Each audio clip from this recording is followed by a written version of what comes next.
Donc, Monsieur Fouidi, je crois qu'on va commencer. Ok. Il y a toujours un peu d'écho, mais je rebonjour à vous et c'est un plaisir de vous retrouver Bonjour. aujourd'hui pour cette nouvelle session. Et comme on l'avait dit la dernière fois, on était avec le groupe 1 pour justement cette séance de témoignage. Donc, je rappelle toujours le contexte, c'est la formation sur la gouvernance et le management des organisations de la société civile. Et par rapport au scénario pédagogique, on a introduit des séances de témoignage en dehors des cours magistraux qui ont lieu. Donc ici, nous sommes dans le cadre du module 2 qui porte sur la gestion des projets humanitaires, justement. Et par rapport à ça, le témoignage, votre témoignage va porter sur votre expérience, justement, par rapport à ces projets, par rapport au suivi, évaluation notamment. Donc, sans trop discourir, je vais vous laisser la parole. Vous allez vous présenter aux participants et enchaîner avec la présentation ou bien les échanges. Donc, Monsieur Rudy, vous avez la parole. Ok, bonjour tout le monde. Bonjour chers participants. C'est vraiment un plaisir pour moi aussi de partager ce moment avec vous. Moi, je m'appelle Auriel Wedi. Je suis gestionnaire de formation. J'ai fait les sciences et tout. J'ai fait un DSS en gestion des projets et après un master 2 en gestion et gestion des projets. La séance a tourné autour de choses pratiques, évidemment, qu'on a vécues sur le terrain. Et c'est ça qui a fait un peu la quintessence de nos expériences. Et c'est à force de les corriger au fur et à mesure qu'on devient un peu performant. Et chaque jour que je fais, on cherche aussi cette performance. Donc, je voudrais dire vraiment, si on parle de la gouvernance et management, on sous-entend la bonne gouvernance et le bon management. Le bon manager doit pouvoir maîtriser son équipe avant de pouvoir s'assurer d'une évaluation, d'un suivi, d'une évaluation d'un projet. Il est très primordial quand même de maîtriser son équipe, l'équipe avec laquelle on met en œuvre le projet. Dans ce sens, le gestionnaire de projet, le coordinateur ou bien le chef projet doit pouvoir connaître, maîtriser son équipe. C'est-à-dire, au départ, on a toujours voulu que un recrutement soit fait et un chef projet soit nommé ou bien recruté pour un projet. Donc, dans son équipe, ce n'est pas forcément qu'on maîtrise toutes les têtes avec leurs compétences et leurs profils. Donc, il est très bien que le chef projet fasse les 16 étapes pour maîtriser son équipe, c'est-à-dire l'observation, la première étape pour bien observer son équipe et voir aussi la cohésion. La deuxième étape, c'est la cohésion. Et après la cohésion, la différenciation. Au cours de la cohésion, on comprend quand même qu'il y a des gens qui ont un certain nombre de ressemblances qui permettent aux uns et aux autres d'être forts dans une certaine activité donnée. Et il y a aussi des choses qui les écartent sur un nombre de choses par rapport à un certain donné. La différenciation, c'est ce qu'ils ont vraiment de différence. C'est ce qui leur permet d'être performant si on agit un peu sur un plan de formation pour orienter, pour renforcer ses capacités. L'organisation, c'est juste savoir, après la différenciation, qui est la difficile étape d'un gestionnaire, c'est de savoir mettre à la place la personne qu'il faut. Juste après la différenciation, on sait vraiment de quoi celui-là est capable. Peut-être au sein, on organise une première formation de démarrage avant le démarrage de tout projet. Mais au cours de ce séminaire, on comprend qu'il y a des gens qui sont forts, déjà en rédaction, en analyse, en saisie, et en informatique. Donc, pendant ce séminaire, on décompte beaucoup de compétences par rapport aux personnes réunies. Donc, on peut déjà imaginer un plan de renforcement malgré l'existence pour avancer. Déjà, l'organisation nous permet d'orienter maintenant ces compétences qu'on a découvertes pendant les séminaires pour bien former son équipe de gestion et son équipe de mise en œuvre. Si cela est fait au niveau de la 4e étape, l'organisation, le résultat vient comme 5e étape spontanément. Si tout est fait, le résultat est très bien, le résultat s'annonce de lui-même. Il faut noter quand même que le suivi-évaluation, il y a le suivi à part, l'évaluation à part. Le suivi fait souvent corps avec la mise en œuvre du projet. Parce que le suivi, c'est juste c'est comme une formation continue qui démarre avec le projet. Un projet qui peut démarrer, faire son atelier de démarrage et présente les fiches de suivi-évaluation. On fait de telle manière que le superviseur de l'équipe, bien le suivi-évaluateur de l'équipe, partage avec son équipe toutes les fiches, c'est-à-dire tous les outils de suivi-évaluation et que les animateurs prennent connaissance et sachent déjà que c'est sur ça qu'ils seront évalués, c'est sur ça qu'ils seront suivis. Donc, on fait ça et dans les planifications, on met les dates de suivi. Chaque animateur sait quand est-ce que son superviseur sera sur le terrain. Nous notons par le passé que le suivi, après plusieurs expériences, que le suivi n'est pas gendarme. Le suivi, c'est déjà le superviseur qui maîtrise un peu plus sur le projet, le programme, que les animateurs qu'on a recrutés. Et les animateurs qu'on a recrutés ont souvent une fiche conducteur qui leur permet de dérouler les activités selon une logique d'intervention. Le superviseur qui a un niveau un peu plus supérieur connaît déjà les objectifs à atteindre, les impacts immédiats, les effets de leur activité réunis qui nous envoient vers un certain nombre d'indicateurs réalisables. Donc, le superviseur a un niveau un peu plus élevé et qui peut déjà imaginer beaucoup de choses si les activités ont été réalisées dans les règles de l'art. Donc, l'animateur connaît les fiches, les outils de mise en œuvre et sait de quoi il s'agit et c'est sur ça là qui sera évalué, qui sera suivi. On fait le programme, le superviseur, dans son rôle, sait déjà que les débuts des projets sont toujours difficiles, donc tout au début, on a les suivis serrés qui permettent à l'animateur d'être lancé dans la mise en œuvre et de permettre la correction des petites erreurs au départ du projet. Donc, le superviseur est là et l'agent est là pendant le suivi. C'est en situation réelle et l'agent conduit son activité. Si c'est une séance, je prends un exemple simple, si c'est une séance de sensibilisation, bien une séance de réunion avec comme séance de prise de contact avec les membres, les bénéficiaires, tout ça. Le superviseur laisse son agent rentrer dans le processus et continuer à faire ces exercices comme cela se doit. Mais chaque fois, il note les choses. J'ai oublié l'étape. Avant d'aller même en supervision, et on sait que c'est juste de supervision, il est même bien de faire une séance au départ. Aujourd'hui, peut-être que vous avez 5 animateurs, vous faites une séance et si c'est les 5 animateurs, vous allez suivre 2 animateurs dans la journée. Vous faites une séance et vous planifiez les 2 animateurs qui seront dans leur site respectif et vous avez. Et déjà la séance, au cours de la séance, on dit de quoi il s'agit et comment ça va être organisé, cette activité de suivi et quelles sont les étapes et quelles sont les choses qu'on attend d'eux avant de les lancer. Et ils sont là, on vient, on fait l'activité réelle. Au retour de chaque agent, on vient encore au bureau, on fait le débriefing.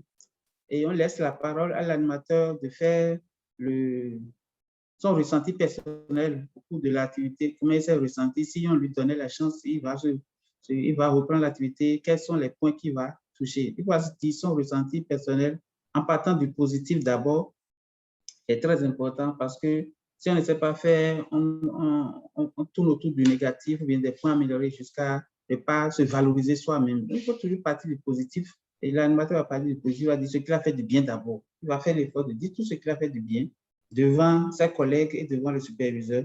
Après, il va dire quels sont ses points faibles ou bien là où il a senti des difficultés et il a besoin de renforcement. Il va dire, bon, à cette étape, ça a été difficile pour moi parce que je superviseur tout ça là par chaque animateur. L'autre animateur aussi va prendre la parole et va faire son ressenti personnel, les positifs, les points à améliorer, tout.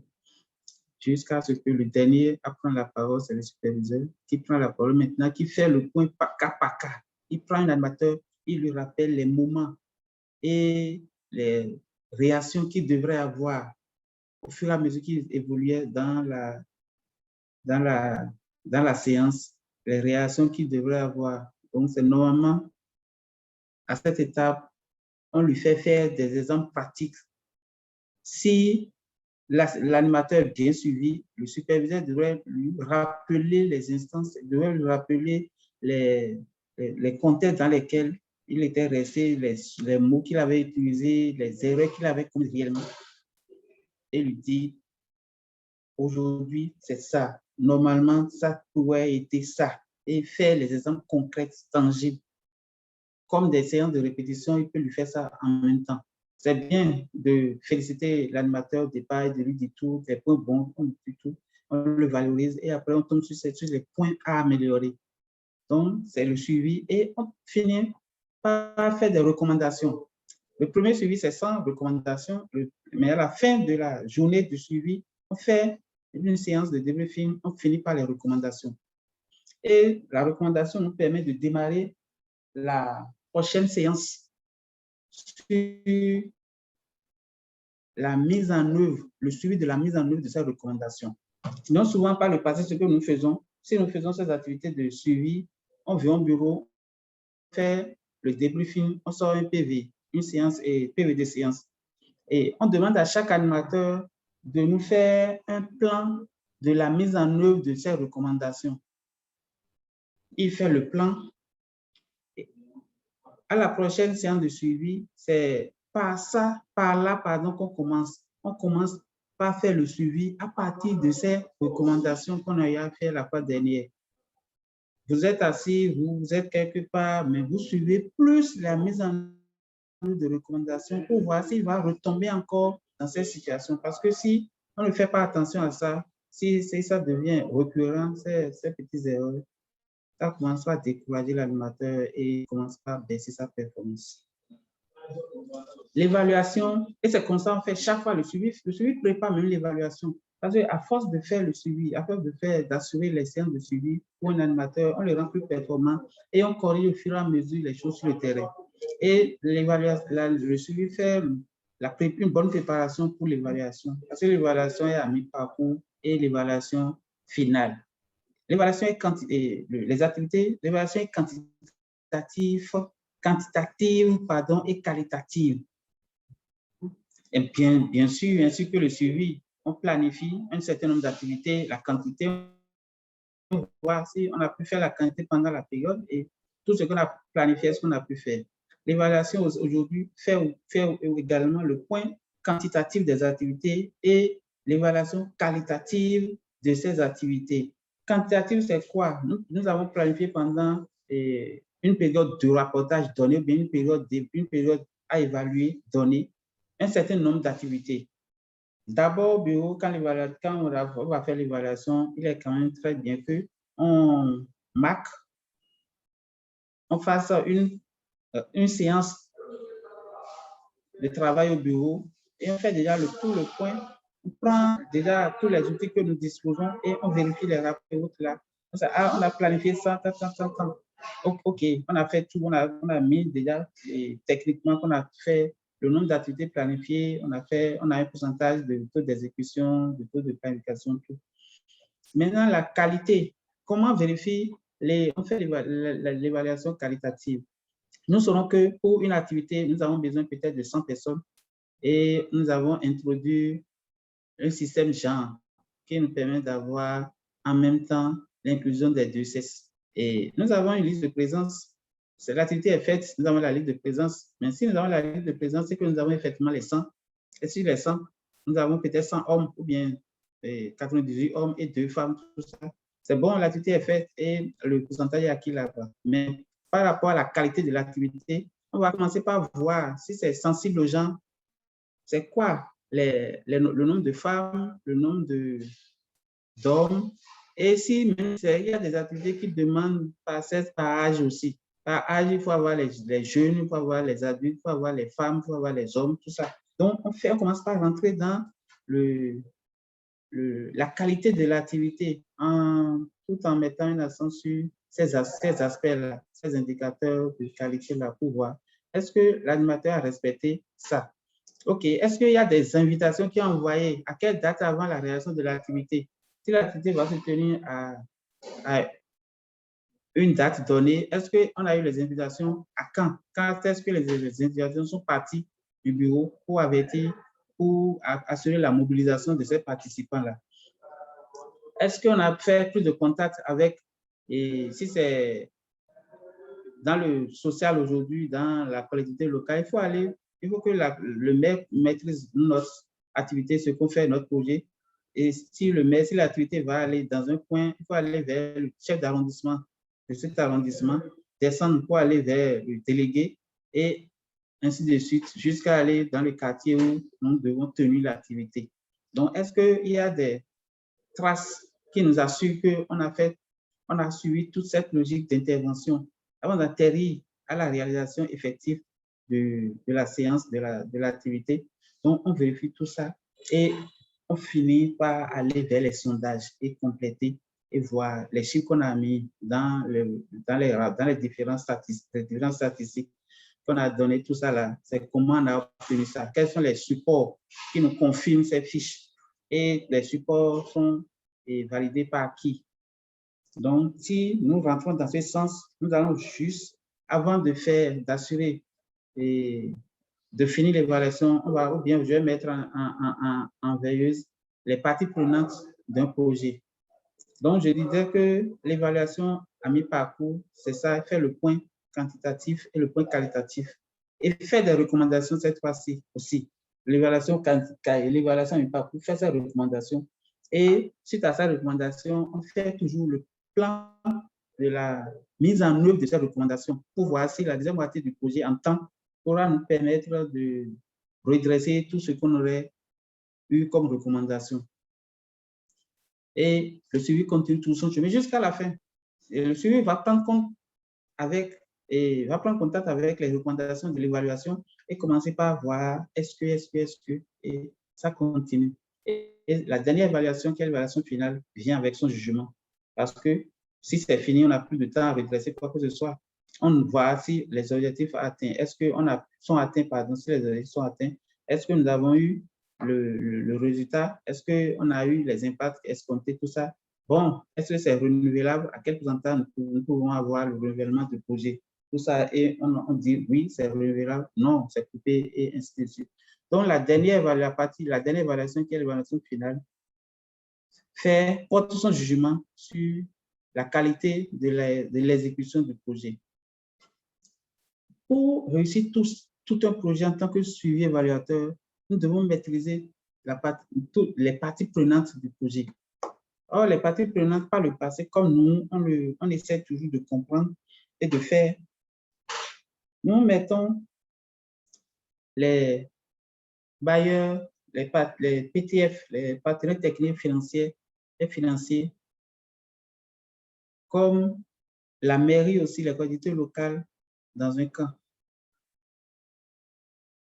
Et il y a le camp de l'environnement. L'environnement, nous mettons dans l'environnement quoi? C'est les ONG ou bien les structures qui font les mêmes choses comme nous et qui sont dans le même environnement comme nous. Donc, nous devons faire un projet 7, mais on ne peut pas être 20 ou bien 2 structures dans la même localité qui font les mêmes choses et qui ont des choses beaucoup plus disparates. Non, il faudrait qu'on s'assure que l'environnement est là et est déjà occupé par une structure qui fait les mêmes choses que nous. Donc, nous devons tenir compte aussi de cet environnement, de ces existants avant nous, bien de nos collègues qui font les mêmes choses et planifier tout ça là et mettre en œuvre, en symbiose, pardon, toutes ces activités. Il y a les bénéficiaires. Les bénéficiaires, c'est les gens qui ont les bénéficiaires finaux de nos activités directes comme ça. Il y a ça. Et nous avons les bénéficiaires directs et tout ce que nous faisons comme action auront un impact direct sur ces bénéficiaires. Donc, il y a ça. Et après, il y a l'organisation interne que nous avons dans notre structure. Comment nous avons organisé les directeurs,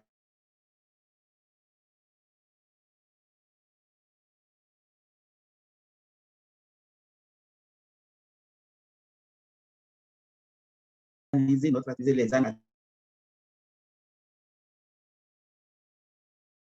à divers niveaux.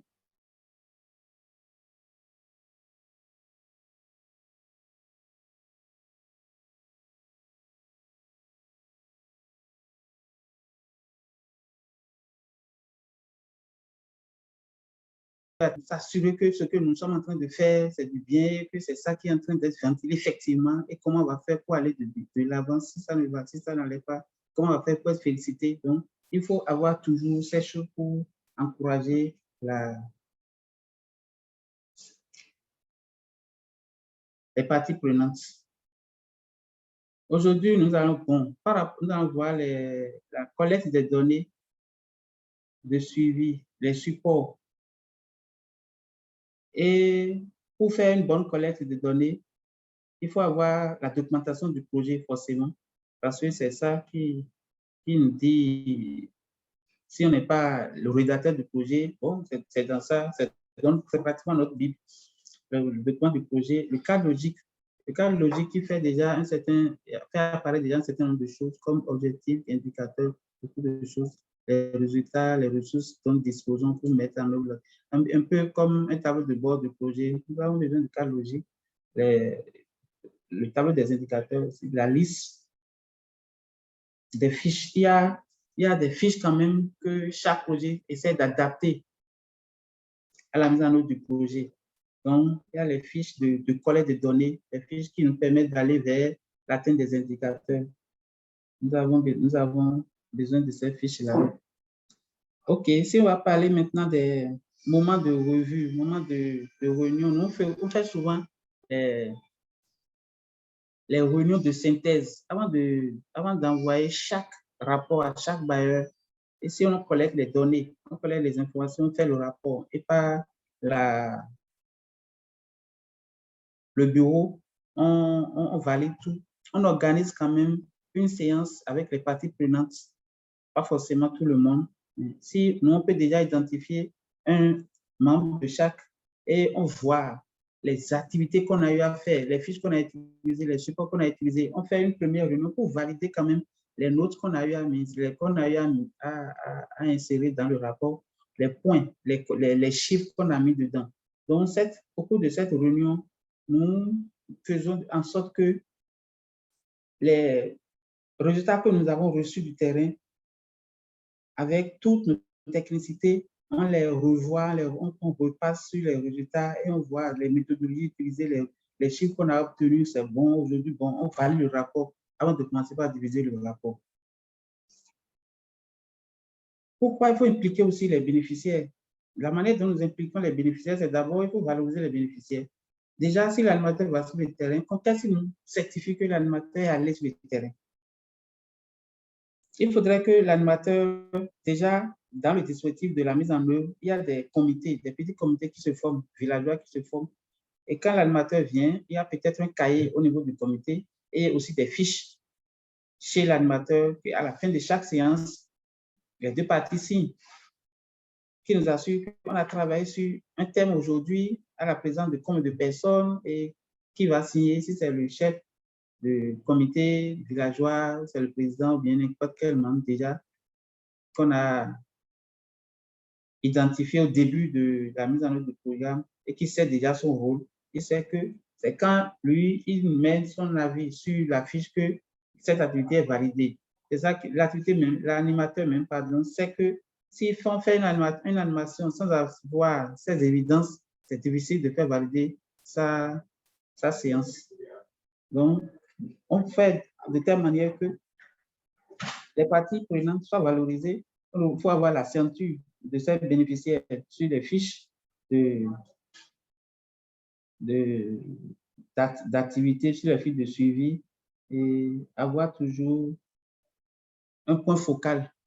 Le point focal au niveau de chaque animateur, c'est eux qui, en même temps, nous permettent, nous facilitent la mobilisation. S'il y a lieu de mobiliser des gens pour des activités données, ces points focaux se sentent valorisés et c'est ce point focal qui nous permet vraiment de faire le lien avec tout ce que nous faisons pour mobiliser des gens et autres.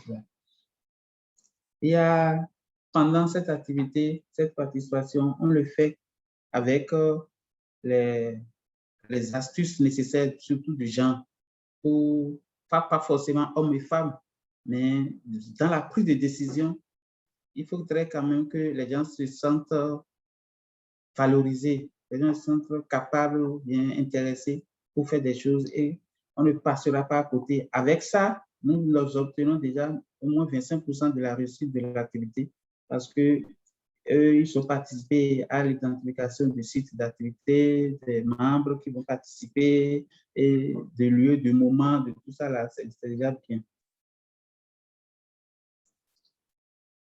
La gestion de la relation avec les PTF. Il faut noter que les parties prenantes, ce qui est cher pour eux, c'est le respect des délais. C'est le respect des délais et le respect des procédures. Si nous avons respecté le délai pour donner les rapports à bonne date et les réponses ponctuelles à leurs préoccupations, parce qu'à des moments donnés, peut être là et que les points viennent de là-haut, nous qui sommes là, on doit pouvoir, avec nos notes et nos fiches, nos bases que nous tenons chaque jour, les informer au fur et à mesure qu'ils demandent des choses ponctuelles pour évoluer aussi dans le projet niveau macro, niveau plus haut. Et toujours, quand il y a manière de procédure, quand il y a un projet, il y a une manière de procédure et il y a un respect. Les bailleurs n'aiment pas que c'est quand ils viennent en suivi ou bien en évaluation ou bien en audit, tout ça là, qu'on commence par constater qu'il y a des choses qui ont été faites sans respecter la logique, sans respecter le manuel et on commence par... On ne bavarde pas pour gérer les choses, on montre des évidences simplement. Et si c'est ça, il faut toujours avoir leur avis de non-objection sur tout, avant d'être sûr qu'on est en train de bien conduire les activités. Même si on nous a demandé de recruter, on nous a demandé de faire des choses et qu'on constate que cette activité, il a quand même besoin d'un respect scrupuleux, d'un manuel, on leur donne la promotion qu'on a fait et ils valident, ils donnent leur avis. Donc, il faut toujours avoir leur avis. Même si nous avons des lignes qui restent encore, et il reste encore de l'argent sur cette ligne, l'activité n'a pas atteint la prévision financière et il reste encore de l'argent, on reste toujours dedans et pendant les replanifications, on leur fait des propositions, on leur demande de valider les propositions. Eux pourront dire, bon, cette ligne-là, il faut la laisser puisque nous, on entend augmenter d'autres choses sur cette ligne, on entend utiliser cette ligne pour autre chose. Maintenant, sur cette ligne qui reste un peu de fond, bon, on peut déjà raccorder cette ligne à une autre ligne d'activité. Donc, l'idée, c'est quoi? C'est que nous ne sommes pas forts pour faire tout nous-mêmes. Si on a commencé ensemble, on doit finir ensemble. En ce sens que les changements doivent être connus de tout le monde et validés par tout le monde, surtout les bailleurs qui disent oui, on a donné de l'argent pour un début d'activité, un début d'entente. Aujourd'hui, on est en train de constater que les choses sont en train d'être changées. Donc, il faudrait que, bon, on fasse ci, on fasse ça. Donc, c'est ça.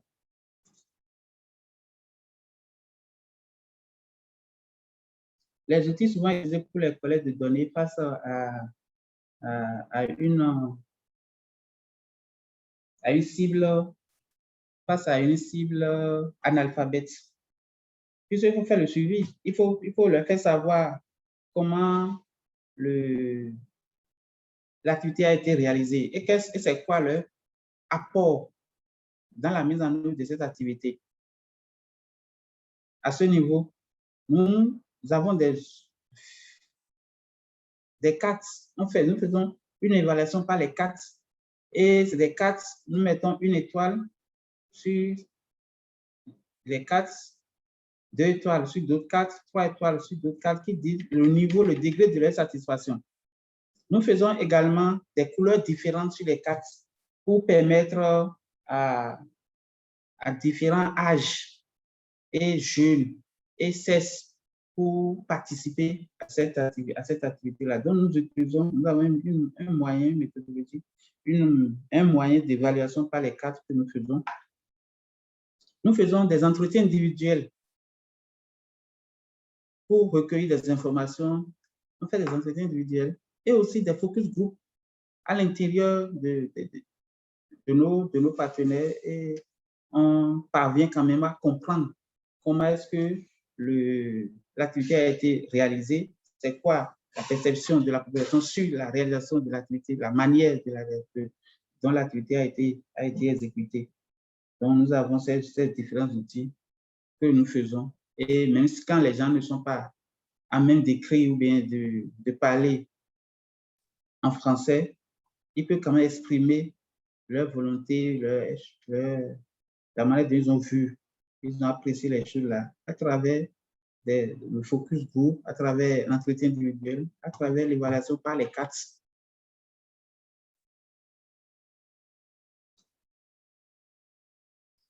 Nous, par exemple, si nous prenons nous avons exécuté un projet de nutrition. Un projet de nutrition qui était qu'on croyait purement une activité féminine, mais non. On a impliqué les hommes dedans.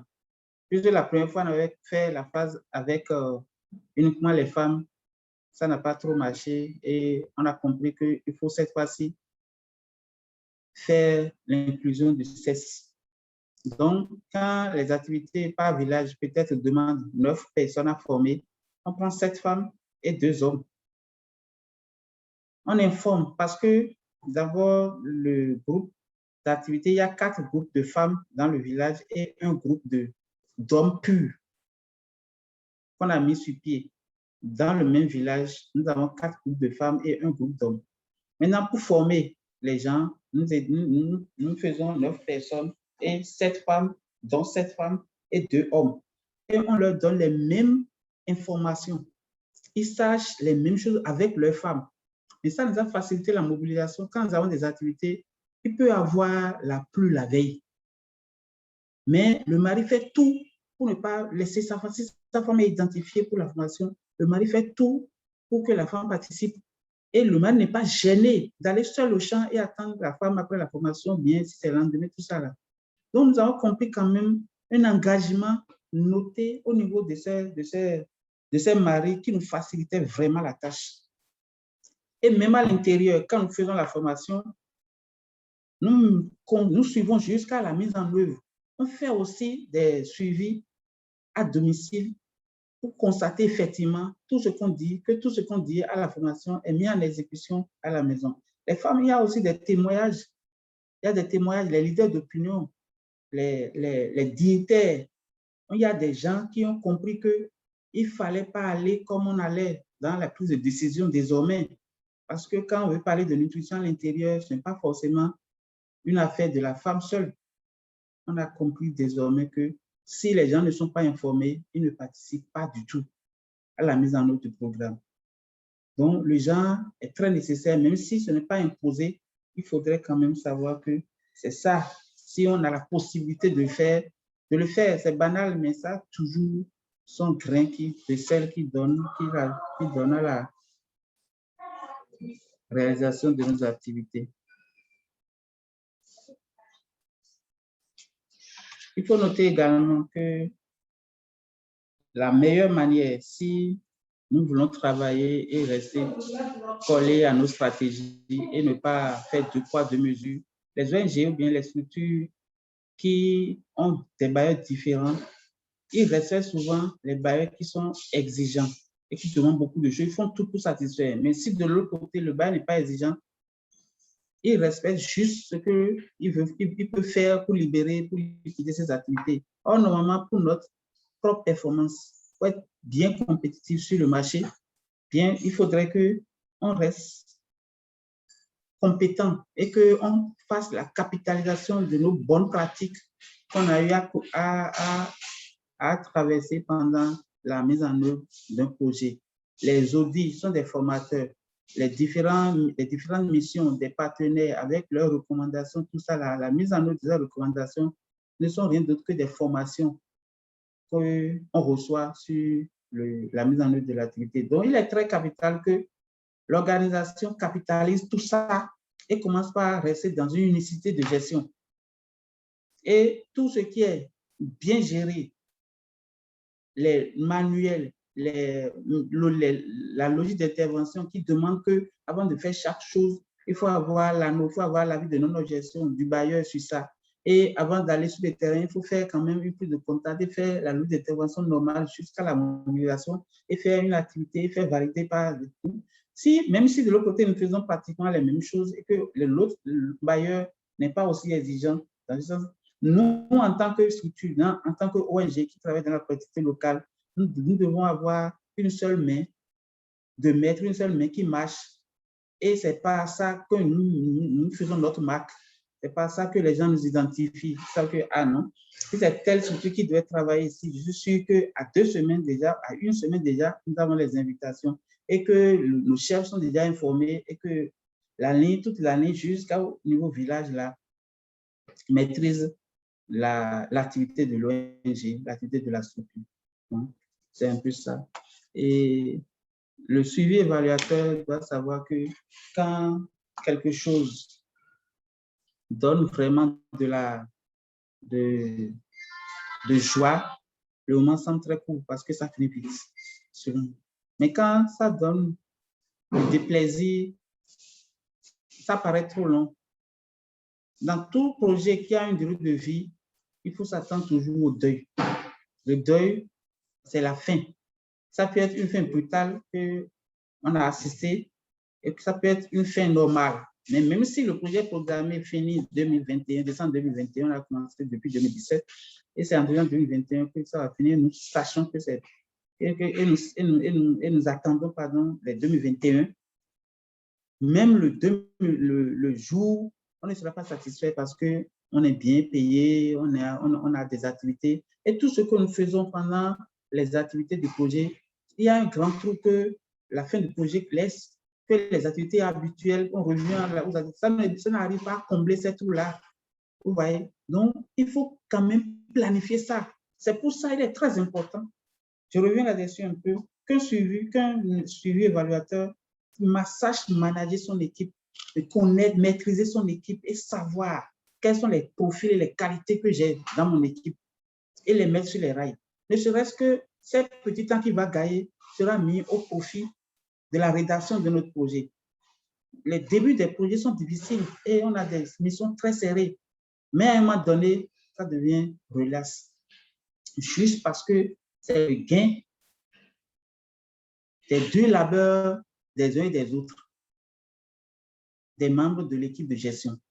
Donc, si au départ de l'activité, nous avons mis tout en œuvre pour que ça marche très bien, ça veut dire que quand ça va démarrer, la monnaie va prendre de lui-même, elle-même, et les résultats seront là faciles.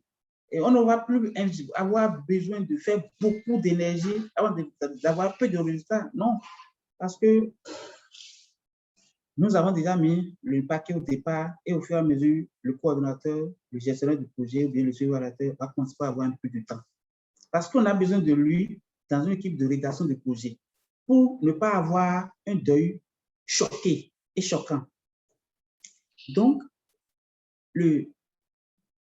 la fin du programme, la fin de tout programme est suivie et évaluée. La fin de tout programme est bien gérée.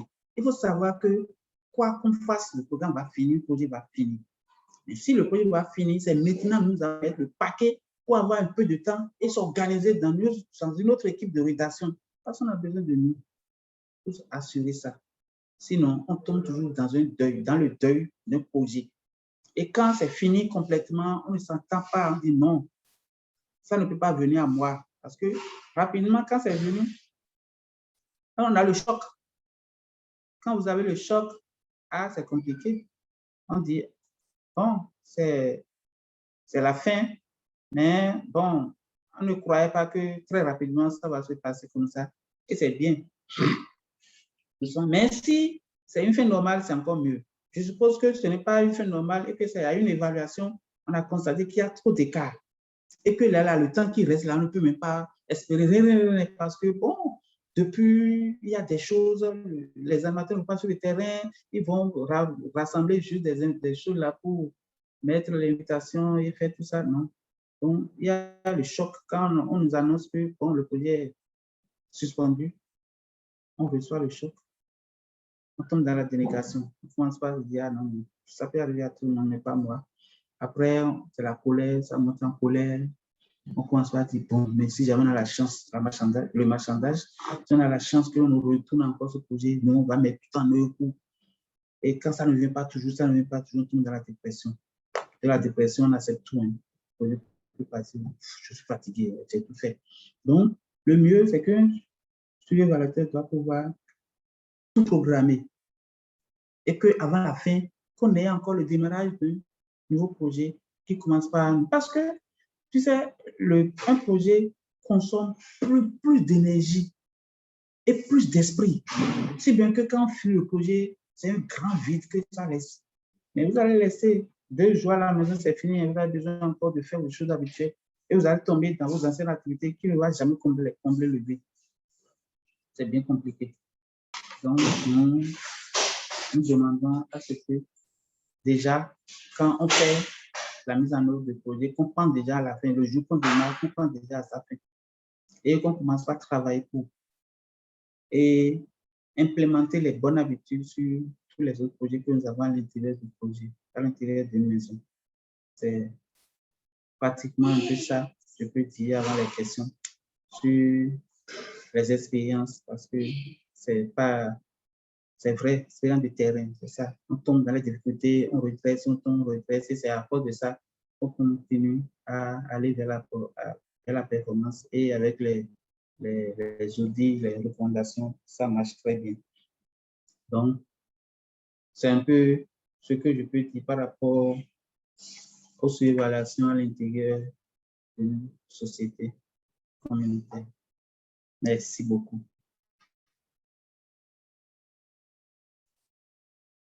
Gaël. Allô? Allô, oui. Ah, je ne parlais pas dans le vide, hein? Non, non, non, je vous suivais. Et je crois que les participants aussi ont suivi avec beaucoup d'attention. Et je crois que c'est le moment des questions pour interagir avec les participants. Donc, si vous avez des questions, vous pouvez prendre le micro pour poser vos questions directement. OK.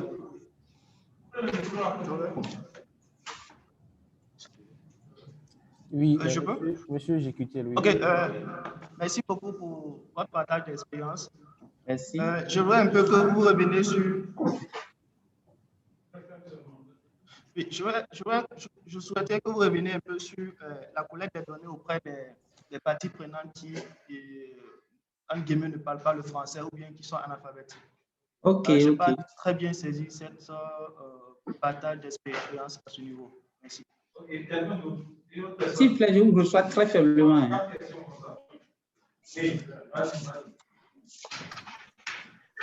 D'accord, merci. Et moi, ma question, c'est sur le suivi évaluation participative. Alors, nous avons la spécificité d'avoir plusieurs zones qui sont soi-disant inaccessibles à cause de l'aspect sécuritaire, mais où quand même nous conduisons des projets. Donc, c'est de voir comment responsabiliser des bénéficiaires pour qu'ils puissent participer à la collecte de données dans tout ce qui est vraiment élément de suivi et évaluation. OK. Je crois que déjà, je peux aller avec ces questions au fur et à mesure qu'on va poser. Sinon, si on attend tout, on peut...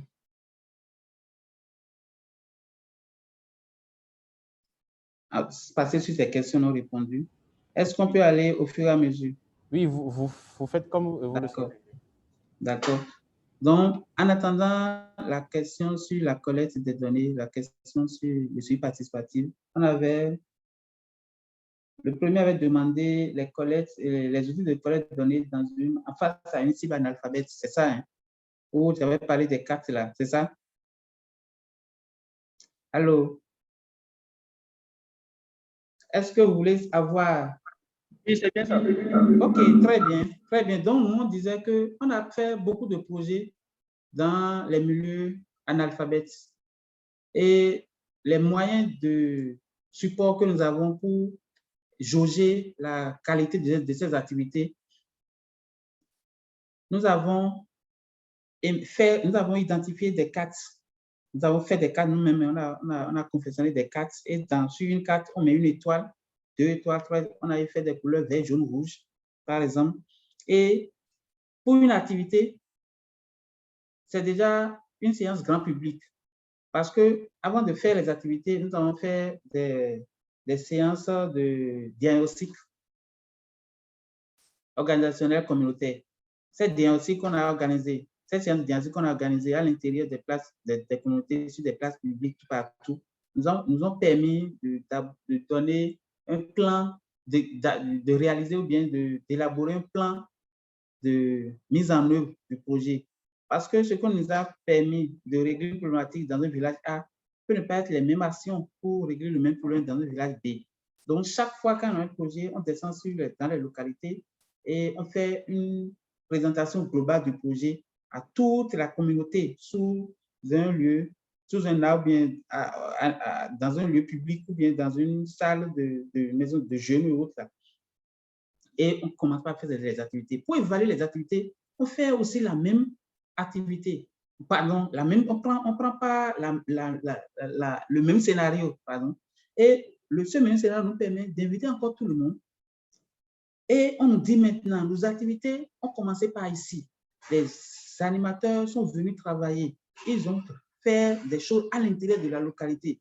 Puisque le brassage interpersonnel est très compliqué et complexe, il ne faut pas en vouloir régler un problème qu'on en crée encore d'autres. Donc, nous faisons ces activités par moment, ces évaluations par moment, pour recevoir rapidement les intentions des populations et voir les recommandations et commencer par aller vers la mise en œuvre des recommandations pour protéger les animateurs et sauver aussi le projet.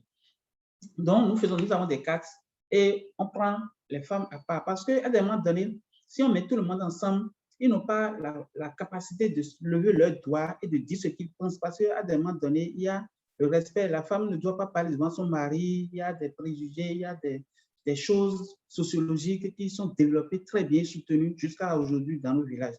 Donc, nous, on essaie quand même de dire, si vous avez une étoile, ça veut dire que est-ce que l'activité que cet animateur a réalisée est bien faite? Est bien faite, pardon. Déjà, bien faite, là, c'est quoi? On leur explique. Est-ce qu'avant de venir, là, les leaders d'opinion, là, ils sont touchés? Est-ce qu'ils ont touché le délégué? Est-ce qu'ils ont gongonné? Est-ce qu'ils ont préparé tout ça, là? Dans la préparation, la part de la préparation, et on dit tout dedans. Et on dit, bon, vous avez les fiches. À chaque personne, on donne 3 cartes.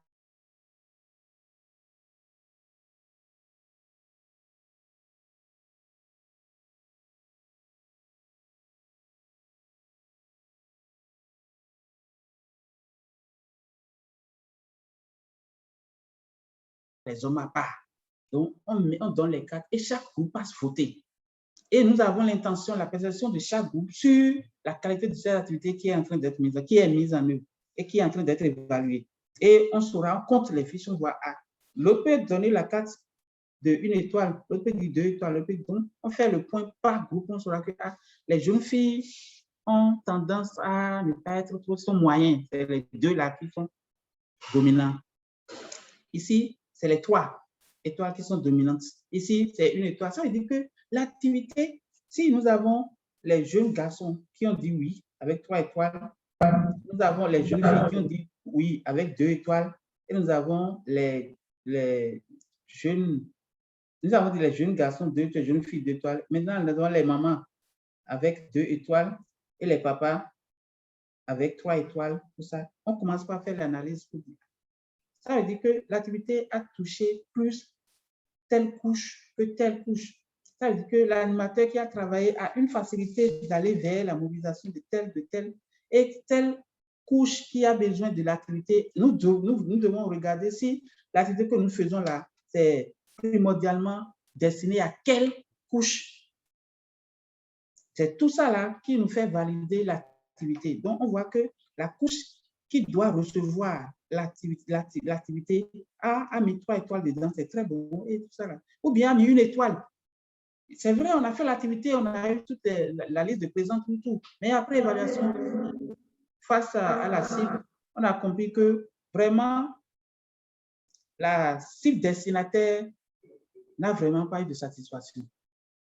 On quitte là la manière dont c'est organisé, on va maintenant dans la réelle stratégie de mise en œuvre. Pendant les activités, on prend un petit thème mis sous indicateur et on développe, on le explique bien pour dire, est-ce qu'au cours de l'activité là, qui peut nous dire qu'il a compris ce qui s'est passé là de cette manière? Ou bien s'il a bien compris le message que telle activité a véhiculé, que c'est comme ça. Parce qu'on reste toujours dans une logique de ne pas dire de négativité, parce que ça complète effectivement ce que ça doit être, parce que on dit l'animateur devrait aborder tant. Donc, nous, quand on veut faire l'évaluation par les 4 aussi, on reste aussi très bien positif et intelligemment, nous faisons nos trucs et ça marche très bien. Oui, bonjour, chef. Ah, la dame n'est pas là. Excusez-moi. Hein. Attendez un instant. Il y a une dame. Donc, cette manière nous permet de voir et d'imaginer un peu comment l'activité a été réalisée en son temps. Et les dames, personne ne saura plus qui a donné 4 de 3 étoiles, 4 de 2 étoiles, 4 d'une étoile pour s'asseoir. Même si on dit, est-ce qu'il y a une question, est-ce qu'aujourd'hui, vous avez une prise de décision collégiale avec vos maris? Non. Les maris vont vous dire, oui, nous impliquons nos femmes. Les femmes aussi vont aller voter et déposer la carte. Mais on ne saura pas forcément qui a fait ci, qui a fait ci. Maintenant, si nous comprenons que, bon, s'il y a des questions qui vont mettre à nu forcément les gens là, on embrouille tout le monde, on leur donne les cartes pour devoir voter. Et on saura maintenant que ce soit les enfants, que ce soit les papas, les mamans, les jeunes filles, tout ça là. Tout le monde ne participe pas à la prise de décision, c'est déjà un camp. Et on essaie quand même de voir avec. Ça va dépendre de quelle astuce ou bien les cibles avec qui nous travaillons là. Bon, quelles sont les subtilités que nous allons utiliser pour aller vers la fin. Donc, ces 4 là nous permettent de le faire. Autrement, nous avons les fiches d'entretien individuelles. Les fiches d'entretien individuelles, ça fait déjà un certain nombre de questions que vous posez en langue. Si vous posez la question en langue, là, vous laissez la personne parler. Pendant sa réponse, là, vous avez toujours une réponse à votre question. Si c'est positif, négatif, bien, au milieu, vous le saurez. Donc, c'est individuel, ça. Vous leur posez la question, vous identifiez les personnes, tout ça, là. Le sondage peut faire de cette manière-là. On peut identifier même les personnes par depuis le rapport, leur nom a apparu plusieurs fois, tout ça là. Donc, bon, on va aller chez cette personne-là pour voir combien de fois il a maîtrisé, il a compris les choses. Ou bien on fait les focus group avec 6 personnes déjà ensemble et vous pouvez mettre les filles à part en 6 personnes, les hommes à part en 6 personnes, les garçons à part et vous déroulez juste un guide de focus group qui a des questions ouvertes. Avec ces questions ouvertes-là, les gens vont rentrer dedans, ils vont parler, et c'est vous qui serez attentifs et savez ce que vous voulez et noter ce que vous voulez en son temps. Donc, les outils que, par expérience, on a utilisés et qu'on peut utiliser très facilement, peut participer. Surtout, l'outil le plus répandu, le plus apprécié par les communautés, c'est l'évaluation par les 4. Et on évalue l'activité. L'animateur saura qu'on aura un grand groupe un jour devant l'animateur et que les bénéficiaires aussi vont l'évaluer et ils vont mettre les cas dedans. On fait le dépouillement, on sait combien de cartes, combien d'étoiles on a collecté pour chaque question. Et les questions, ce n'est rien d'autre que les sous-indicateurs. Donc, c'est ça. C'est ça. Et pour ça, là aussi, on a toujours dit, pour les bailleurs, il faudrait que pour les indicateurs qui prennent du temps à être atteints, il faut toujours décliner en sous-actions. Et j'avais donné l'exemple la fois passée pour dire que si nous avons gagné un projet d'installation d'eau potable, très tôt, on ne peut pas avoir l'indicateur parce que c'est à un niveau donné. Ça peut être dans la deuxième moitié du projet qu'on aura à réaliser l'ouvrage. Mais il faudrait qu'à chaque fois dans nos rapports, on donne des points d'étape sur l'atteinte de cet indicateur-là parce que la pompe sera installée quelque part sur une parcelle de qui? Si c'est une pompe pour le village, on ne peut pas installer sur une parcelle de quelqu'un d'autre ou bien privé. Donc, ça doit être peut-être une parcelle d'un groupe que le groupe donne maintenant au village. Ça peut être une parcelle de la commune que la commune autorise, donne au village. Donc, nous devons courir après l'acte de donation. Déjà, les premières réunions que nous avons eues avec un PV, c'est déjà un outil que nous pouvons déjà exhiber et capitaliser dans un rapport pour dire, sur la ligne d'indicateurs installation d'une pompe dans le village, là, nous avons à cette étape eu un PV d'une première réunion qui a déjà fait ses promesses. Et le maire a signé, le chef de village a signé, le leader d'opinion, le groupement ADV, tout ça, la présidente développement du village a signé tout. Donc, c'est ça. Et c'est quand nous faisons globalement, c'est l'information du projet au cours d'une organisation de diagnostic communautaire, qu'on dit tout ça là, on a besoin de tout ça. Et après, on va évaluer, on dit, le terrain là que nous avons fait, qui nous a permis d'accueillir la pompe là, c'est le terrain d'un individu, ou bien c'est un terrain que la mairie a donné, ou bien finalement c'est un terrain de quartier, tout ça. Donc, on va prendre chaque question, on va voter. Et on saura finalement que tout le monde sait que cette parcelle-là appartient désormais à tout le village, et non même si c'était à une seule personne et la personne a donné, on va demander, est-ce que l'acte de donation, on a pris connaissance de l'acte de donation, est-ce que ce n'est pas quelque chose qu'on a fabriqué, puis après, ça ne commencer pas à faire encore tout de litige, tout. Donc, ces évaluations, par exemple, s'ils sont analphabètes là, on fait tout en langue et ils comprennent et ils votent. Maintenant, pour la question de suivi participatif, c'est ça, on connaît au départ. Mais si nous allons rester dans l'idée du suivi qui est comme une formation continue, même si nous avons 5 sites à visiter, les animateurs vont toujours venir. Nous avons les fiches que les animateurs maîtrisent. C'est pour ça qu'il faut savoir que tout ce qui est outil qu'on va utiliser, ça serait maîtrisé et approprié aussi par les animateurs. Ça, c'est clair. Donc, du coup, à l'intérieur d'une équipe, c'est comme ça, si vous savez que 2 animateurs vont dans un camp, au moins par période, on va voir l'animateur qui est un peu plus éveillé, l'animateur qui comprend un peu plus les thèmes du jour que l'autre là, donner juste le pouvoir de conduire, de renseigner une fiche de suivi et de venir au bureau avec. Et ce qui se renseigne là, il va faire le même exercice que le superviseur. Parce que d'ici là, l'animateur va devenir superviseur aussi va monter. Ou bien l'animateur peut mieux faire encore plus que le superviseur parce qu'ils sont plus sur le terrain, ils touchent plus de difficultés. Et c'est après avoir traversé beaucoup de difficultés, résoudre cette difficulté-là. Après avoir résolu cette difficulté, oui, on devient forcément performant parce que c'est cette expérience que tu vas prendre pour résoudre facilement un autre problème du même genre. Et c'est ça, on capitalise. Et chaque fois, après la fin des projets aujourd'hui, là, on a toujours les bonnes pratiques qu'on met quelque part. Et les bonnes pratiques, c'est les difficultés qu'on a pu régler par des astuces dans un village, dans un contexte donné, on met tout. C'est vrai, ça ne peut pas être les mêmes choses, mais ça donne déjà d'idées pour aller. Si on fait la nutrition, là où il y a les musulmans, on n'utilise pas la viande du porc. Or, la viande du porc, c'est pour d'autres lieux, dans d'autres lieux, c'est ça on fait, c'est ça, mouton, porc, tout ça. Mais ailleurs, ils préfèrent mouton, ils préfèrent l'autre après la place de l'autre. On va vers les leaders religieux pour poser le problème, pour dire c'est vrai, il y a des totems, il y a des interdits, tout. Mais pour sauver ces enfants, nous avons quand même besoin d'un certain nombre de choses.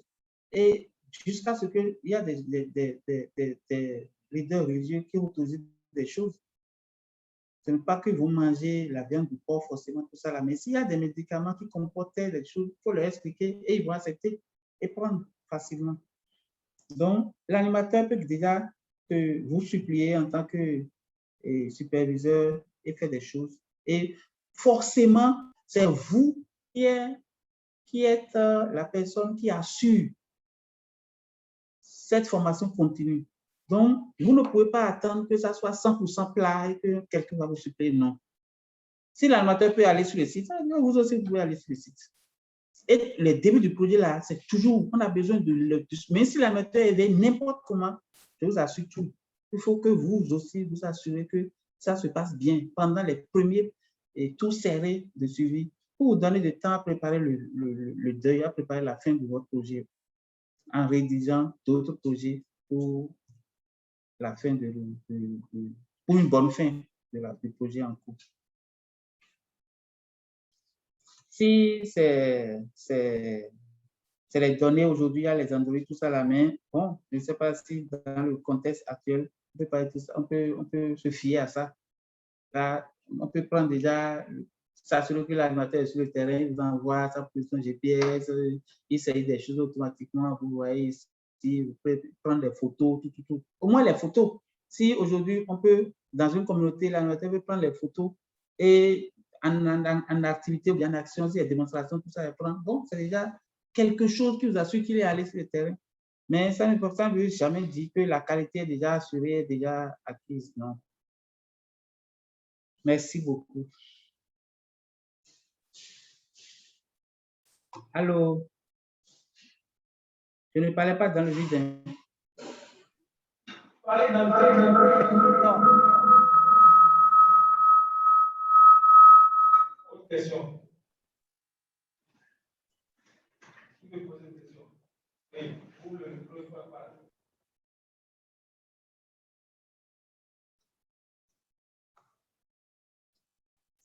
Allô? Allô? Allô? Okay. Oui, je vous écoute, madame. Ah, ok. Oui. Bonjour. Ok, tu peux venir ici. D'accord. Moi, je voudrais poser une question. Bon, je ne sais pas si c'est un hors sujet ou pas, mais c'est pour savoir comment est-ce que la partie pérennisation est un peu assurée auprès des populations à travers l'intervention. Voilà. Merci bien. OK. La pérennisation, dans quel sens? En termes d'entretien des ouvrages ou bien la pérennisation en termes de... Okay, merci. Qui ont fait une sensibilisation? Oui, merci beaucoup pour le témoignage. Ma question, c'est en lien avec les projets dont on ne peut pas quantifier la réalisation. Les projets portant sur la gouvernance ou les projets portant sur les droits humains comme ça. Je me demande comment on procède pour évaluer comment je vais dire ça, évaluer les indicateurs ou en dehors des indicateurs d'activité, comment on arrive à évaluer les indicateurs d'effet ou les indicateurs d'impact, voilà, pour montrer que le projet là a atteint réellement son objectif. OK, merci beaucoup.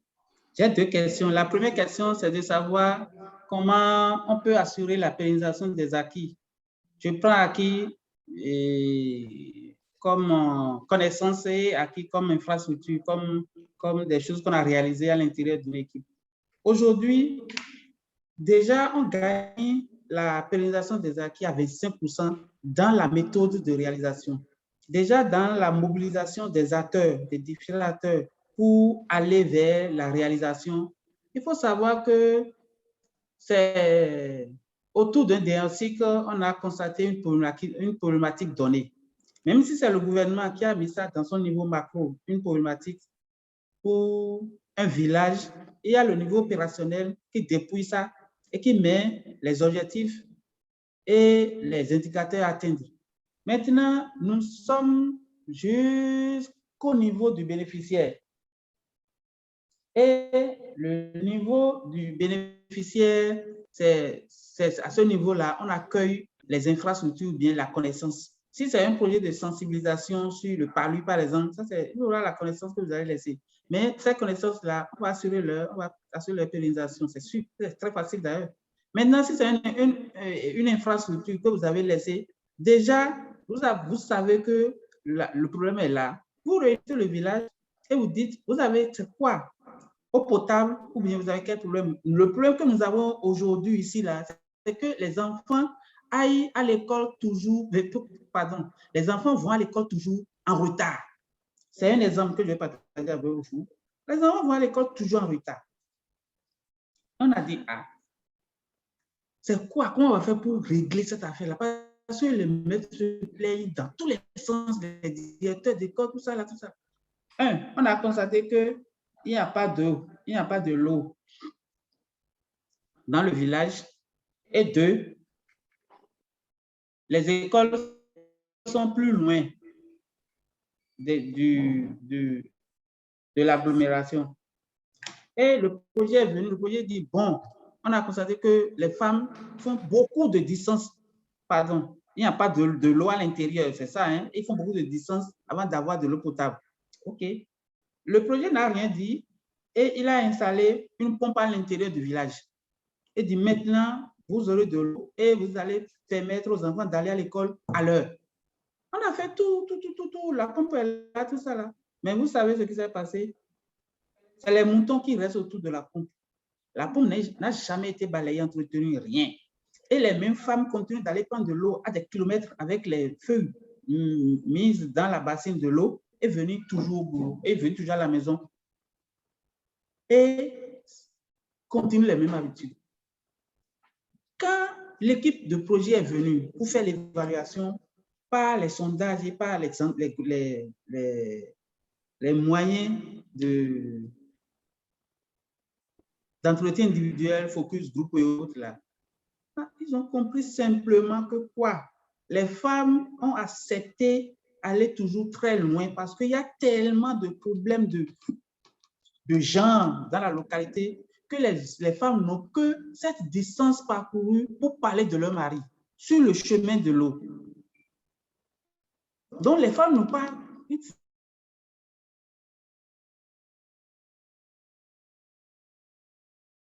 Ils ne voulaient pas avoir... Même si...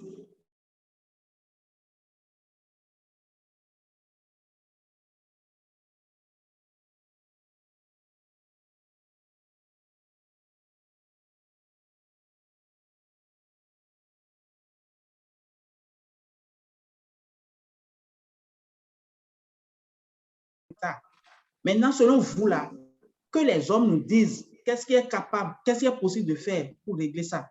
Que les femmes aussi, et on fait des choses séparées. Nous avons fait des diagnostics séparés avec des problèmes à objectifs, tout. Et on a mis les jeunes filles à part, les jeunes garçons à part, les mamans à part, les papas à part. Et ils ont bien parlé et on a atteint un bon résultat. Donc, en ce temps, si vous avez fait un bon début de projet, de diagnostic, de démarrage, on aurait compris qu'ils n'avaient pas en fait besoin d'une pompe. Mais si on pouvait rapprocher et augmenter à cela aussi un projet de loi, comme on est en train de dire aujourd'hui, un projet de bonne gouvernance. Je suis tombé en même temps sur la deuxième question, sur un projet de bonne gouvernance. On va commencer par savoir que lorsqu'on a impliqué les femmes, les populations et le genre, c'est-à-dire pas les populations simplement, on a des populations où on va trouver 100 hommes ou bien 98 hommes pour discuter d'une affaire de femmes, c'est bien, on va passer toujours à côté, ça là, il n'y a rien d'autre à faire.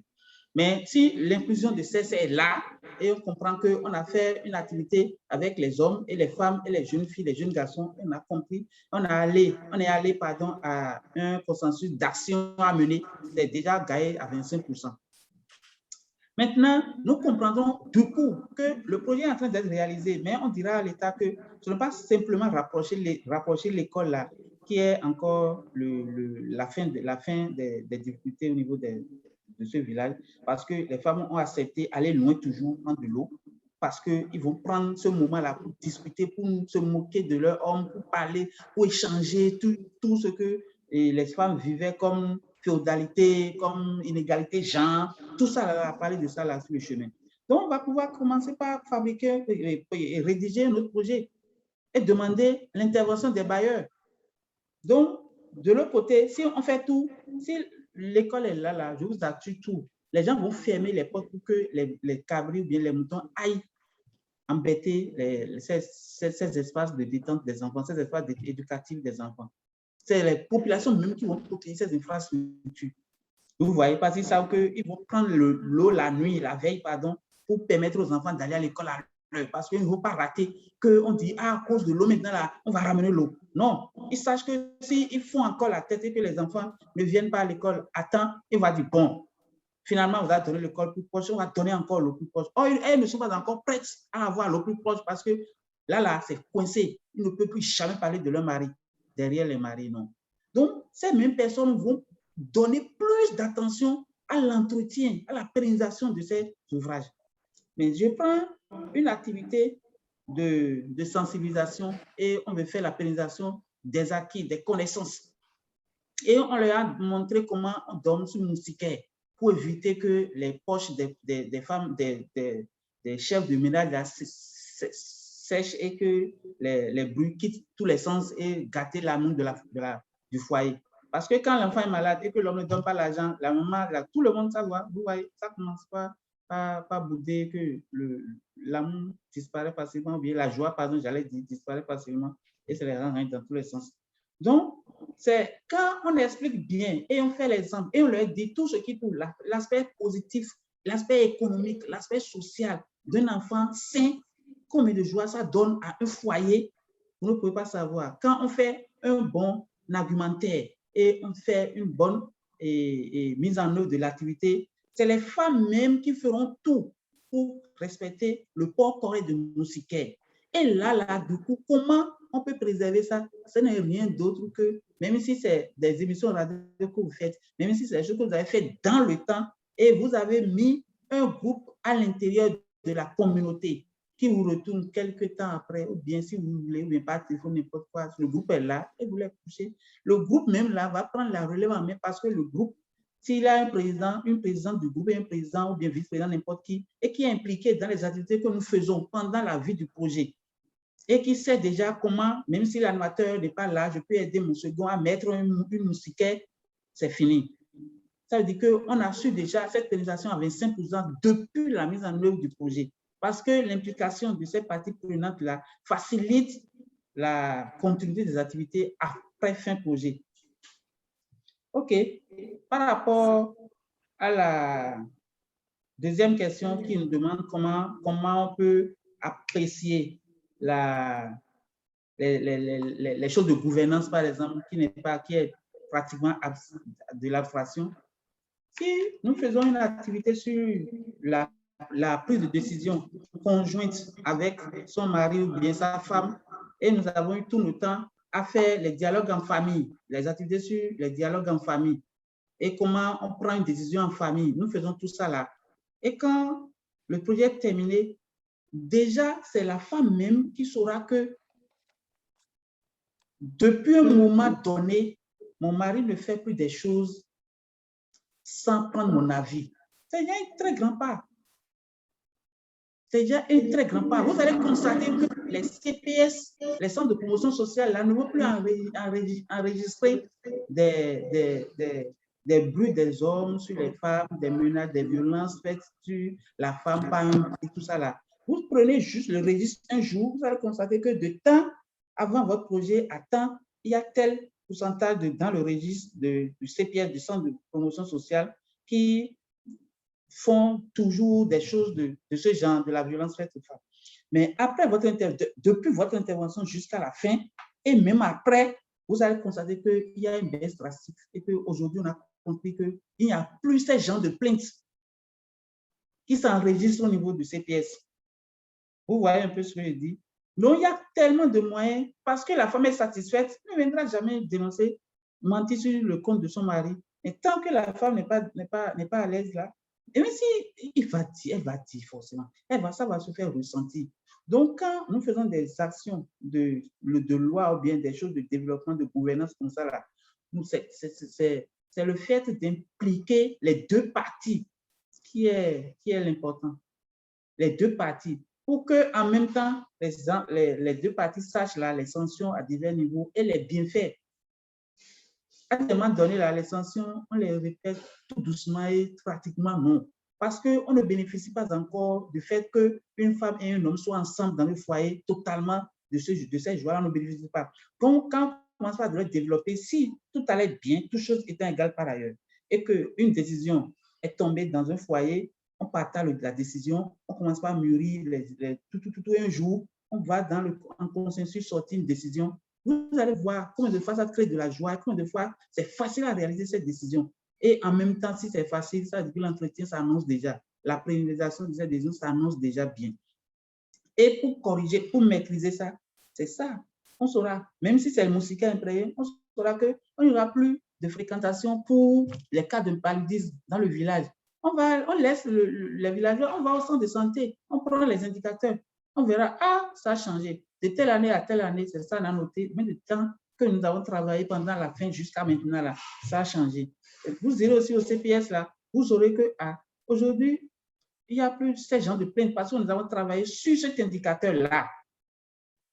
Mais heureusement, cet indicateur a connu d'amélioration. Il n'y a plus ces registres, des registres qui comportent ce genre de choses. Il n'y a plus de fréquentation dans les centres de santé pour cause de paludisme, tout ça. Et c'est bon. Tout est dit qu'il n'y a rien qui soit figé. Mais c'est au fur et à mesure qu'on évolue dans les choses-là qu'on continue à améliorer les techniques pour aller vers l'impact attendu. Allô, merci. Ça suit, non? Merci.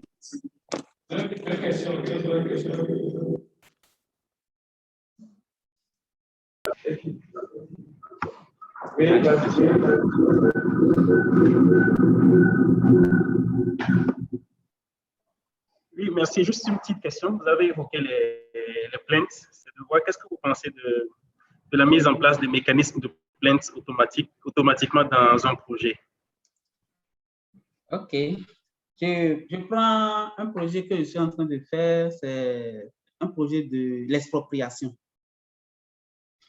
Il y a l'expropriation, il faut exproprier les terres, mettre à disposition de l'État pour implanter les projets du gouvernement. Donc, on a mis du coup un comité de plainte qui gère les plaintes. Et dans le comité, il y a les représentants des personnes affectées par le projet. Nous appelons PAP, c'est les personnes affectées par le projet qui laissent leur terrain au profit d'un développement national. C'est des gens qui ont acheté un terrain dans une zone et quand le projet, la zone est déclarée d'utilité publique, on prend la zone avec les parcelles et on dédommage les gens, on paye les gens, toujours inférieur toujours avec un prix inférieur au prix d'achat. C'est bizarre. Donc, il faut approcher la société, il faut leur expliquer les processus d'expropriation et jusqu'à où ils ont de pouvoir, jusqu'à où l'État a de pouvoir et c'est quoi la finalité. Si on commence par faire, il y a des gens qui tentent de prendre des intérêts inavoués. Puis on dit, ah, avant que ton dossier ne passe là, il faut faire ci, il faut que tu sois là. Rapidement, nous, on a un secrétariat qui reçoit tout ça. Si les gens viennent avec des possibilités de plainte ou bien des difficultés de plainte, tout ça là, on prend et on verse au comité de gestion des plaintes. Dans le comité, on a fait tout pour avoir toutes les parties prenantes dedans. Il y a les personnes comme eux qui sont affectées par le projet, là, leurs représentants là, dans le comité. Les juristes, il y a AGT qui est dans le comité, qui est le juriste du comité. Les ONG, les structures, les entreprises, tous ceux-là qui travaillent ont dans le comité. Et quand on a les plaintes, il faut toujours prendre, il faut toujours accepter. Si jamais on bloque, on ne permet pas aux communautés de déposer leurs plaintes rapidement, là, ils pourrissent tout le système de mise en œuvre. Mais quand tu prends les plaintes et tu leur donnes l'espoir que on va parler de ça, on va débattre de ça, on va leur revenir avec de très bonnes solutions, résolutions. Ça les apaise, on réfléchit et on prend une décision, une information qu'on peut leur retourner officiellement validée par les chefs de projet, qu'on peut retourner à la population compte tenu d'une plainte donnée. On fait et on appelle l'individu, on fait la séance avec l'individu et on demande à l'individu comment il veut que ça se procède. Parce qu'avant que l'individu seul ne porte la plainte, il faut savoir qu'il y a déjà du monde derrière qui lui donne le pouvoir d'aller devant. Il ne sera jamais seul, surtout dans une communauté. Donc, comme il est si c'est 5 qui ont déposé, signé ensemble, on appelle les 5. Après, on va encore dans la communauté et on pose la situation. On dit, ah, on a reçu telle plainte et c'est de telle manière qu'on a géré et voici les résolutions de leur plainte. Et on invite les populations qui ont d'autres difficultés à venir encore. Parce que quand on ne dépouille pas, on ne capte pas tous ces bombes-là, on ne sait pas quand ça va s'exploser et gâter le projet. Or, le mieux, c'est que nous ayons vite l'information avant les bailleurs. Donc, à chaque fois que vous avez la possibilité, rassurez les bénéficiaires pour dire toutes vos difficultés, faites-nous parvenir. Vous pouvez avoir un cycle de l'information que le bénéficiaire connaît. Ça, là, c'est un côté que j'ai oublié. Merci pour cette question-là. Infiniment merci parce que vous croyez que vous faites toujours du bien à l'intérieur d'une population qui est analphabète, et vous croyez. Alors qu'à côté, il y a des choses qui se passent. Il y a des intérêts inavoués qui sont calculés et que vous ne savez pas. Vous allez mais on va dire après que c'est votre projet qui a ouvert la voie aux autres de nous escroquer encore. Parce que s'il y a un projet d'expropriation et que nous n'avons pas la DUP qui définit tout le périmètre du projet, du domaine qu'on va exproprier et qu'on laisse ouvert comme ça, on va prendre ce qui est pour l'État, mais les gens seront là et si c'est 800 000, l'État prend une parcelle, on va prendre les parcelles aussi des gens qu'on va jamais retrocéder à l'État et gérer encore. Et après, la personne va constater que, ah, cette parcelle-là, ils m'ont pris ça. Mais le projet n'est plus venu ici. Ça veut dire que l'État a ouvert encore la voie aux autres là d'escroquer, de prendre, de voler. Vous voyez?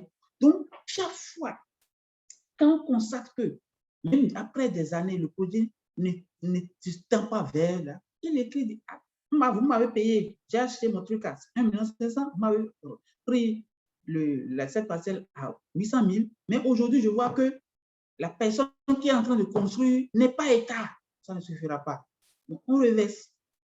Mais si vous estimez qu'il n'y a pas de difficulté, que rien n'est, les gens vont gérer ça entre eux. Et cette manière n'arrange personne, jamais.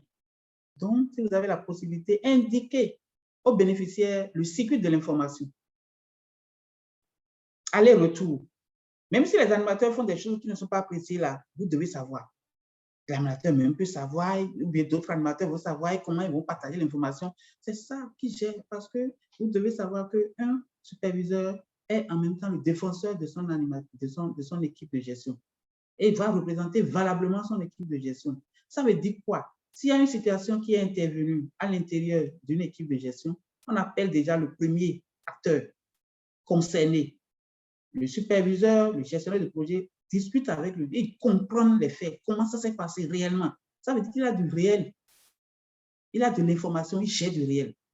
Après, il va s'associer avec ses amis pour dire voilà la situation. Notre famille, là, c'est ça. Parce qu'on laisse la famille biologique ou bien la famille à la maison, on vient, on s'assoit autour d'une table avec des gens qui forment encore une famille professionnelle. Maintenant, voilà ce qui est venu à l'intérieur de nos familles. Mais si nous avons respecté le style genre, ça veut dire que nous allons avoir une décision collégiale. Mais le concerné est là et nous redit comment les choses se sont passées et on va commencer par avoir les choses parce qu'ils vont rester toujours positifs pour régler un problème, pour gérer un projet. Et il fait tout, on dit, bon, vous savez qu'il y a une loi ici, un règlement ici. Donc, la manière dont les choses sont passées, j'ai pris connaissance, mais moi, je vais rendre compte à mon hiérarchie. En tant que superviseur, j'ai des hiérarchies, je vais rendre compte à mon hiérarchie. Donc, ce que je vais dire, à l'issue de cette séance-là, on va sortir le PV. Et le PV va dire déjà ce que moi, je vais dire. Et vous savez déjà que ce n'est pas le coordonnateur qui allait, par jalousie ou non, pour un animateur, aller raconter des choses. Non. Si déjà les 5 animateurs, bien 10 animateurs que vous gouvernez, sachent déjà qu'au cours de l'issue d'une réunion, on a un PV qui dit déjà comment les choses sont passées, que c'est ça que le responsable va aller passer à l'administration Et maintenant, quand il va passer l'information, il va rester encore votre défenseur. Bon, ça s'est passé, mais comment on va faire? Comment on va faire pour tout? Donc, c'est vous qui êtes encore gestionnaire, suivi, évaluateur, qui va suivre jusqu'à la fin. Donc, ce n'est pas, c'est la gestion sociale, en fait, des projets. Ce n'est pas respecter, si toi, tu ne fais pas là, je n'ai pas besoin de toi. Hein. Moi, je veux que mon rapport soit bon. Et je m'en fous quand ta moto est en panne ou bien quand tu ne sais pas conduire, je t'envoie là où moi je veux. Ce n'est pas ça. Vous voyez? Donc, c'est juste un complexe de choses qu'on doit respecter. Il faut mettre toujours les gens à faire remonter les peines. Chaque fois quand vous prenez les peines, c'est comme si vous êtes en train d'égrener, c'est comme si vous êtes en train d'enlever les mauvais grains pour gérer une bonne atmosphère de travail. S'il n'y a pas ça, les plaintes commencent par vous étouffer, ça tombe très mal. Allô? Okay, merci.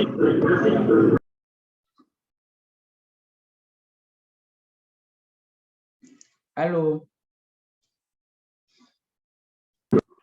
Merci beaucoup, Aurel. OK, OK.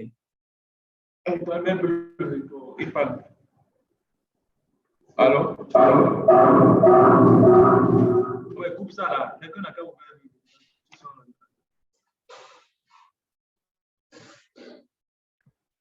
qu'à ouvrir le volume sur son ordinateur. Non, non. Est-ce que vous avez le son? Ouvrez ça sur l'ordinateur, on n'a qu'à entendre sur l'ordinateur. Vous entendez? OK. OK. Non, oui, oui, j'entends. Bon, oui. Oh, c'est moi, c'est moi. Encore merci de l'engagement bénévole à nos côtés. Merci. Je crois que Gaël va t'envoyer le lien de la vidéo. Allô? Oui, je dis que Gaël va t'envoyer les liens des vidéos de ces deux interventions. Ouais. J'espère que vous avez traité les vidéos avant de les publier. Non, on ne va pas les publier, mais c'est interne. Oui, OK. Mais traiter et couper les vides, les erreurs, tout ça. OK, on va essayer. On se reprend le soir. Hein. Oui, hier là, j'étais tellement fatigué. Moi aussi. Tout à l'heure. D'accord, merci beaucoup. Merci. Bonjour et au revoir tout le monde. Chers participants, se tient. Bye bye. OK.